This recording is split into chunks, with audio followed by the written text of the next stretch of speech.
नमस्कार बच्चों आज इस वीडियो में हम लोग 5वीं कक्षा हिंदी का जो पहला पार्ट है आपका राख की रस्सी, इसके एनसीईआरटी के प्रश्न उत्तर करने वाले हैं।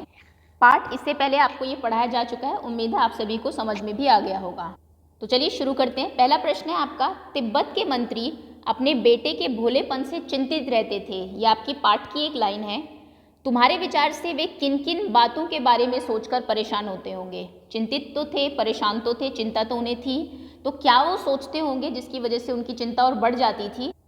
इसका उत्तर आप लिखेंगे, तिब्बत के मंत्री का बेटा बहुत सीधा साधा और भोला था। ये हमें पता है, बहुत सीधा था और होशियारी उसे छूकर भी नहीं गई थी, मतलब वह ज़रा भी होशियार नहीं था। इसलिए वह परेशान रहते थे कि मेरे बाद इसका क्या होगा जब तक मैं हूँ, क्योंकि जैसा कि कहा गया है पाठ में कि वो बहुत होशियार थे। तब तक तो काम चल रहा है, लेकिन मेरे बाद इसका क्या होगा, इस बात को सोचकर शायद वो चिंतित रहते होंगे। दूसरा प्रश्न है, तुम तिब्बत के मंत्री की जगह होती तो क्या उपाय करती? अगर तिब्बत के मंत्री की जगह तुम होती तो अपने बेटे के भोलेपन या फिर आपके जाने के बाद उसे परेशानी ना हो, उसके लिए क्या करते आप? तो यदि मैं तिब्बत के मंत्री की जगह होती तो अपने बेटे को बहुत प्यार से, समझदारी से समझाती और समझदारी से काम लेने के लिए प्रेरित करती, या फिर समझदारी से काम लेने के लिए कहती या कहता, ओके, कि थोड़ा समझदार हो जाओ, उसे समझाने की कोशिश करते। यही कर सकते हैं। अब समझदारी कोई ऐसी चीज़ तो है नहीं कि आप उसको पढ़ा दें या फिर कुछ उसके दिमाग में ऐसा डाल दें कि वो समझदार हो जाए। अगला प्रश्न है, मंत्री ने अपने बेटे को शहर की तरफ रवाना किया। ये भी आपकी बुक से ही है। प्रश्न है, मंत्री ने अपने बेटे को शहर क्यों भेजा? तो क्यों भेजा था? मंत्री ने अपने बेटे को शहर और दुनियादारी को समझाने के लिए शहर भेजा था, ताकि दुनिया में क्या हो रहा है वो समझे और शहर की थोड़ी समझ हो।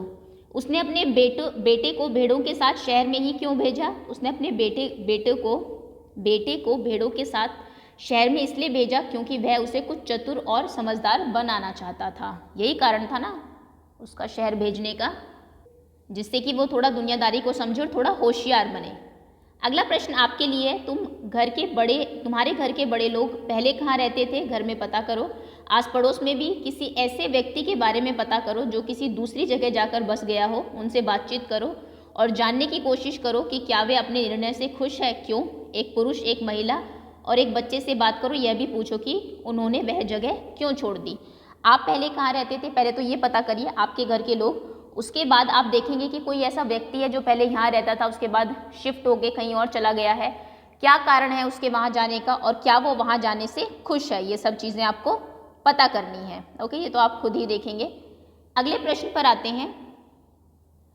जौ एक तरह का अनाज है जिसे कई तरह से इस्तेमाल किया जाता है। जौ को, इसकी रोटियां बनाई जाती है जौ की, जिसे आप बारले कहते हैं इंग्लिश में। सत्तू बनाया जाता है और सूखा भूनकर खाया भी जाता है। अपने घर में और स्कूल में बातचीत करके कुछ और अनाजों के नाम पता करो। आपको देखना है, जैसे गेहूं है आपका और जौ एक अनाज है, ऐसे कौन कौन से अनाज हो सकते हैं? चना एक अनाज है, उसकी भी रोटियां बनाई जाती है। बाजरा एक अनाज है, ज्वार एक अनाज है और मक्का ये भी एक अनाज है। रागी भी एक अनाज है, लेकिन इतना ही है तो हम इतना ही लिखेंगे, ओके। ये आप अपनी बुक में लिख लेंगे। गेहूं और जौ अनाज होते हैं और ये तीनों शब्द संज्ञा है। गेहूं, जौ, अनाज। गेहूं और जौ अलग अलग किस्म के अनाजों के नाम है, इसलिए इन्हें व्यक्तिवाचक संज्ञा कहते हैं। और अनाज जातिवाचक संज्ञा। देखिए, अनाज पूरी एक जाति का बोध आपको कराता है। अनाज में सभी प्रकार के अनाज आ जाएंगे, इसलिए जातिवाचक है। लेकिन गेहूं, जौ, बाजरा, रागी ये उनके नाम हैं, पर्टिकुलर नेम, तो इनको हम व्यक्तिवाचक संज्ञा कहते हैं। इसी प्रकार रिमझिम, जैसे कि रिमझिम व्यक्तिवाचक संज्ञा है क्योंकि आपकी एक बुक का नाम है, लेकिन पाठ्य पुस्तक जातिवाचक है। पाठ्य पुस्तक तो कोई भी हो सकती है, पाठ्य पुस्तक भी नाम है, लेकिन कौन सी पाठ्य पुस्तक आपको ये नहीं पता, इसलिए जातिवाचक है। जब पता लग गया कि रिमझिम पाठ्य पुस्तक, तो फिर वो व्यक्तिवाचक संज्ञा हो जाएगी, ओके। आगे आपसे पूछा हुआ है, नीचे दी गई कुछ संज्ञाओं के वर्गीकरण आपको करने हैं। कौन सी व्यक्तिवाचक संज्ञा, कौन सी जातिवाचक संज्ञा। लेह एक जगह का नाम है, पर्टिकुलर जगह का नाम है किसी, तो ये व्यक्तिवाचक संज्ञा है, व्यक्तिवाचक, ओके। धातु कौन सी? लोहा, सोना, चांदी, ये सभी धातु होते हैं, तो हमें पता नहीं, तो ये जातिवाचक संज्ञा है। जातिवाचक व्यक्ति लिख देते हैं, चलिए। व्यक्तिवाचक आप बाद में अपने आप लिख लीजिएगा। आगे है शेरवानी। अगर बोलते कपड़ा तो हमें पता नहीं कौन सा कपड़ा, लेकिन शेरवानी का है तो हमें पता है कि किस कपड़े की बात हो रही है, ये व्यक्तिवाचक संज्ञा है। आगे भोजन, कौन सा भोजन? भोजन का नाम नहीं बताया, सुबह का, दोपहर का, शाम का। भोजन में क्या है वो भी नहीं पता, तो ये जातिवाचक संज्ञा सभी प्रकार के भोजन की जो जाति है उसका बोध कराता है। तांबा, तांबा एक पर्टिकुलर एक धातु का नाम है, तो ये व्यक्तिवाचक संज्ञा है। आगे खिचड़ी व्यक्तिवाचक संज्ञा है, पर्टिकुलर उसका नाम है। नेक्स्ट है शहर, शहर कौन सा शहर ये आपको नहीं पता, सभी शहरों की जाति को ये बोध कराता है, शहर कोई भी हो सकता है, तो जातिवाचक संज्ञा है। वेशभूषा भी आपकी जातिवाचक संज्ञा, कहाँ की वेशभूषा ये नहीं बताया गया है। ऊपर लिखिए हर जातिवाचक संज्ञा के लिए 3 व्यक्तिवाचक संज्ञाएं सोचकर लिखो। कौन कौन सी जातिवाचक संज्ञाएं थी वहां पर? धातु, उसके बाद भोजन, शहर और वेशभूषा, है ना। यह आंसर आप अपनी कॉपी में लिखेंगे, भूषा। ये 4 व्यक्ति जातिवाचक संज्ञा ऊपर दिए। धातु, इस जाति से कौन कौन संबंधित है? सोना, लोहा, चांदी, है ना, तांबा, ये सभी इसमें आ जाएगा। भोजन, रोटी, दाल, सब्जी, चावल, ये सभी भोजन में आएगा। शहर, दिल्ली, मुंबई, कलकत्ता, मेरठ, ये सभी शहर हो जाएंगे। वेशभूषा, कुर्ता, पायजामा, फ्रॉक, साड़ी, साड़ी, शर्ट या कमीज, हिंदी में लिखेंगे तो कमीज। ओके, ये सब वेशभूषा है।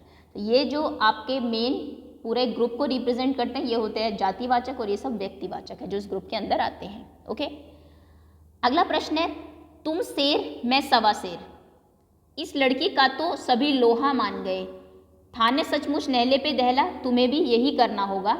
अब जो लड़की ने किया आपके पार्ट में कि पहले राख की रस्सी भी उसने बना दी, भेड़ों के बाल बेच दिए, सींग बेच दिए, बिना भेड़ को बेचे पैसे भी कमा लिए, तो उसने बिल्कुल नहले पे दहला मारा। भले ही वो कितना होशियार था, मंत्री अपने आप को कितना भी होशियार समझता हो, लेकिन लड़की उससे कहीं ज़्यादा होशियार निकली। तुम ऐसा कोई काम ढूंढो जिसको करने के लिए सूझबूझ की ज़रूरत हो, उसे एक कागज़ में लिखो और सभी अपनी अपनी चिट को एक डब्बे में डाल दो। डब्बे को बीच में रखो, उसके चारों तरफ गोलाई में बैठ जाओ, एक एक करके आओ, उस डब्बे से एक चिट निकाल कर पढ़ो और उसके लिए कोई उपाय सुझाओ। जो परेशानी आपको दी है, जिस बच्चे ने सबसे ज़्यादा उपाय सुझाए वह तुम्हारी क्लास का बीरबल होगा। ये आपको एक्टिविटी करनी है। मंत्री ने बेटे से कहा, पिछली बार भेड़ों के बाल उतार कर बेचना मुझे ज़रा भी पसंद नहीं आया। क्या मंत्री को सचमुच यह बात पसंद नहीं आई? अपने उत्तर का कारण भी बताओ। उसने कहा था ना कि तुमने जो बाल बेचे वो मुझे अच्छा नहीं लगा, तो क्या ये सचमुच उसको अच्छा नहीं लगा था? जो मंत्री था उसे शायद ये सही कह रहा है, ऐसा ही हुआ, उसे पसंद ना आया हो। क्यों? क्योंकि वो जो तरकीब थी वो लड़की की थी। उत्तर होगा क्या सचमुच यह बात उसे पसंद नहीं आई? उत्तर होगा हाँ, क्योंकि वो जो आइडिया था,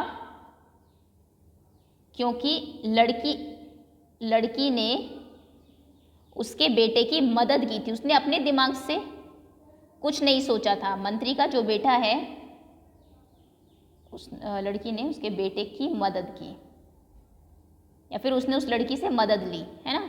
अगर वो अपने दिमाग से ये काम करता तो शायद मंत्री ज़्यादा खुश होता, लेकिन अब जब उसने बताया सब कुछ कि ऐसे ऐसे एक लड़की ने मेरी मदद की, तब उसने कहा कि मुझे बिल्कुल ये अच्छा नहीं लगा।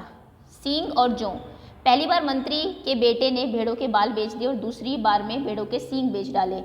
जिन लोगों ने ये चीज़ें खरीदी होगी उन्होंने भेड़ों के बालों और सींगों से क्या किया होगा? अपनी कल्पना से बताओ। क्या काम आते होंगे भेड़ों के बाल और सींग? मेरे ख्याल से कुछ सजावटी सामान बनाया होगा, सजावटी सामान बनाने में भेड़ों के बाल वैसे भी ऊन बनाने में काम आते हैं, ऊन बनाने में शायद से उन्होंने उसके बालों का और सींगों का इस्तेमाल किया होगा। मतलब ऊन बनाने में बालों का और कुछ सजावटी सामान बनाने में सींगों का। अगला प्रश्न है बात को कहने के तरीके। नीचे कुछ वाक्य दिए गए हैं, इन बातों को तुम और किस तरह से कह सकती हो? चैन से जिंदगी चल रही थी, इस बात को और कैसे कह सकते हो? जिंदगी आराम से कट रही थी। चैन जिंदगी आराम से कट रही थी, ऐसे कह सकते हो ना। इसका मतलब दोनों बात का यही मतलब है कि सब बहुत आसानी से चल रहा था, कोई परेशानी नहीं थी। होशियारी उसे छूकर भी नहीं गई थी, वह जरा भी होशियार न था। छूकर भी न जाना मतलब असर ना होना उसका कोई भी। होशियार नहीं था, ना था। आगे है मैं इसका हल निकाल देती हूँ, मैं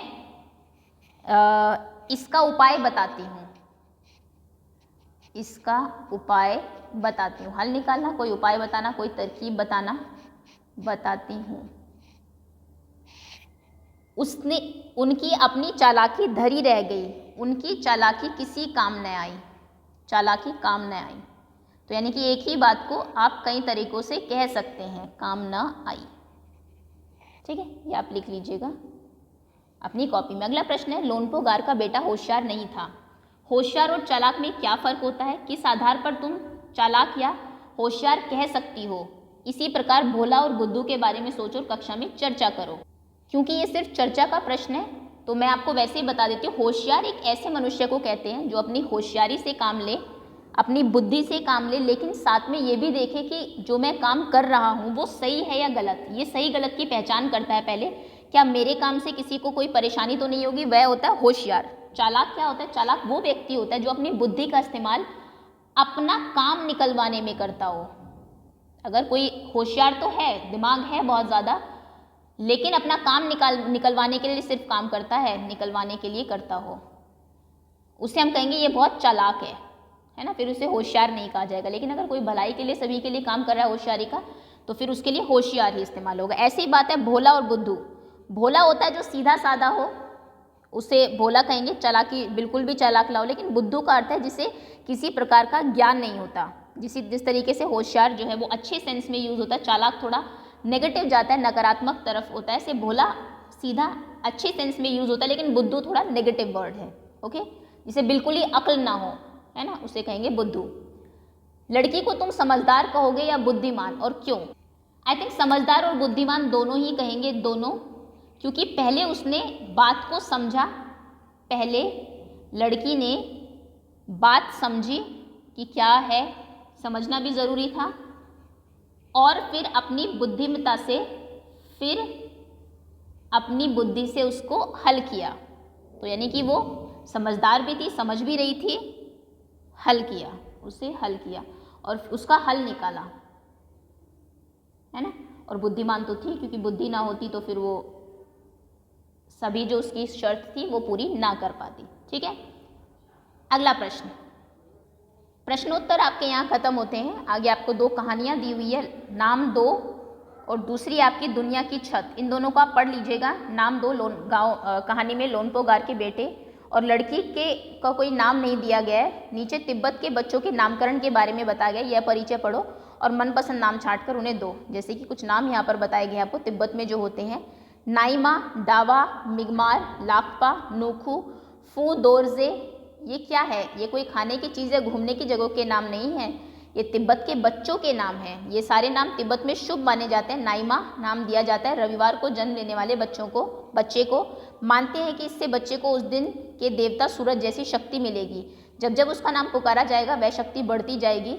सोमवार को जन्म लेने वाले बच्चे का नाम डावा रखते हैं। यह लड़का लड़की दोनों का नाम हो सकता है। तिब्बती भाषा में डावा के दो मतलब है, सोमवार और चांद, यानी डावा चांद जैसी रोशनी फैलाएगी और अंधेरे को दूर करेगी।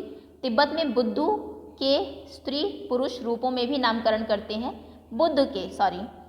खासकर दोलमा नाम बहुत मिलता है, यह बुद्ध के स्त्री रूप तारा का ही तिब्बती नाम है।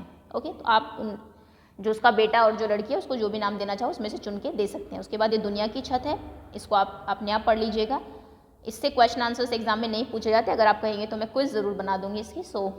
ये था आपका पाठ के प्रश्नोत्तर। उम्मीद है कि आप सभी को समझ में आ गए होंगे। बहुत बहुत धन्यवाद आपका। बहुत जल्दी इसकी वर्कशीट और क्विज भी अपलोड कर दी जाएगी।